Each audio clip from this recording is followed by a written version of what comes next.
L'actualité locale et régionale en continu. Grand Lille TV, toute info. Jeudi 31 mars, bonjour à toutes et à tous et bienvenue sur Grand Lille TV, votre chaîne d'information en continu du Grand Lille. Tout de suite et comme chaque quart d'heure, le Flash Info bien sûr est en 7 minutes. Et on commence tout d'abord avec cette information de dernière minute. Une perquisition est toujours en cours à Courtrai en Belgique.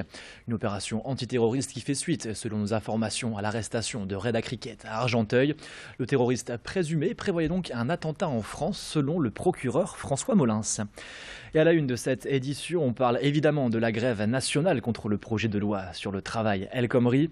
Toute la journée, des manifestations sont prévues un peu partout en France. Et à Lille, un cortège est parti de Porte de Paris à 14h30. Une manifestation intersyndicale et interprofessionnelle où les manifestants demandent le retrait pur et simple du projet de loi travail. Une prochaine manifestation est d'ores et déjà prévue le 4 avril pour les lycéens et étudiants. Et quelques jours plus tard, le 9, de nouveau, l'intersyndicale et l'interprofessionnel seront dans la rue. Je vous propose d'écouter la secrétaire régionale de la FSU, interviewée par Edil Gunaï. On écoute. Cette réforme remet en cause l'obtention des examens et des diplômes, puisque les accords d'entreprise pourront primer sur les accords de branche et les conventions collectives. Or, les diplômes que nous aidons les jeunes à préparer, ce sont des diplômes qui sont reconnus par les conventions collectives et qui garantissent un salaire. Ça voudra dire qu'entreprise par entreprise, un diplôme n'aura pas la même valeur et donc ne donnera pas le même salaire. C'est ça qui est absolument inadmissible. Et ce matin, justement à Lille, une trentaine d'étudiants de Sciences Po étaient mobilisés pour limiter l'entrée dans l'IEP, et cela dès 5h30. Le but, faire annuler simplement les cours de la journée afin de pouvoir aller manifester contre la loi travail et bien sûr éviter d'être notés absents. Au préalable, une assemblée générale avait été votée en faveur du blocage. 80 étudiants s'étaient rangés derrière cette possibilité. Les opposants au blocage dénoncent, eux, une mobilisation minoritaire car l'IEP de Lille compte tout de même plus de 1400 étudiants. Je vous propose d'écouter les organisateurs du blocage, une interview réalisée par Clotilde Leguévac qu'on découvre.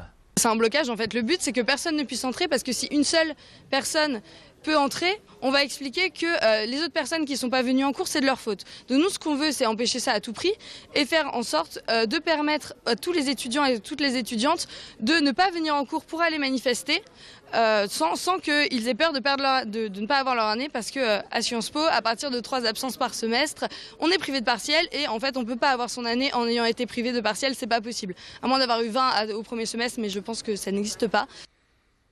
Et sachez que depuis ce midi, en fin de matinée même, les étudiants ont pu réintégrer les locaux de l'IEP, mais sous bonne escorte policière.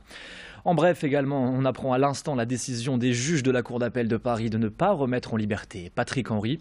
Une demande de libération conditionnelle rejetée pour celui qui a passé tout de même près de 40 années de sa vie derrière les barreaux.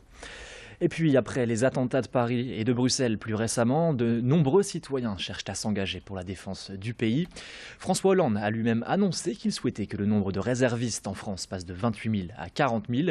Et pour cela, une journée de recrutement des réservistes est organisée à la mairie de Marcq-en-Barœul ce vendredi 1er avril.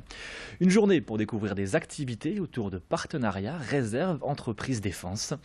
Un statut qui ne diffère en rien avec celui de militaire à plein temps. Les obligations restent les mêmes, tout comme les droits et les devoirs. Cependant, l'évolution de carrière est, elle, beaucoup plus lente. Explication complémentaire au micro de Xavier Silly. Lors de discussions que j'ai eues récemment, effectivement, les jeunes veulent s'engager. Ne veulent pas seulement faire de la réserve, mais ils veulent s'engager.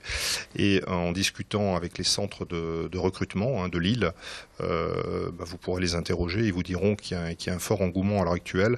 Et je pense que nous sommes de l'ordre de... Nous prenons environ 3 jeunes sur 10 propositions. Donc nous avons un panel de choix énorme pour recruter nos jeunes à l'heure actuelle.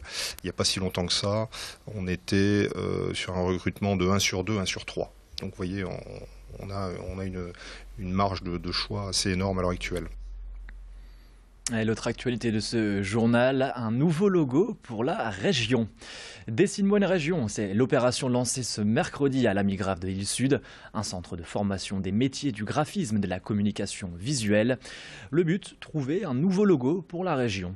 Une étape importante car le visuel accompagnera l'ensemble des supports papiers et vidéos du conseil régional. Et de nouveau, les lycéens et élèves en formation ont été sollicités. Pour rappel, il l'avait déjà été pour choisir le nom de la nouvelle région Hauts-de-France. France. Les élèves ont désormais jusqu'au 29 avril midi pour livrer 5 propositions différentes. On écoute le vice-président du Conseil régional à la culture, interview signée Idil Gunaï. 4 semaines pour que la région de France soit dotée d'un nouveau logo. Un logo qui va marquer notre identité de notre nouvelle région, qui va se décliner sur tous nos supports de communication, que ce soit le print ou le digital, et qui va porter haut les couleurs de notre région, bien sûr sur le territoire régional, mais bien au-delà, en France, en Europe, dans le monde entier. Donc c'est une grande responsabilité pour les jeunes de la région qui vont participer à cette opération et qui, je l'espère, va nous donner très rapidement un logo dont tous les habitants de la région seront très fiers.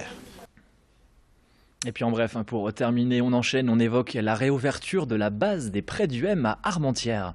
Fermée depuis le mois d'octobre, la base de loisirs en a profité pour faire quelques travaux d'aménagement et apporter plusieurs nouveautés. À cette occasion, la journée de samedi sera gratuite pour tous, avec de nombreuses activités au programme. Et parmi les nouveautés, 2 circuits sportifs et ludiques autour du marais des contrebandiers. Les grands classiques, eux, ont également fait peau neuve.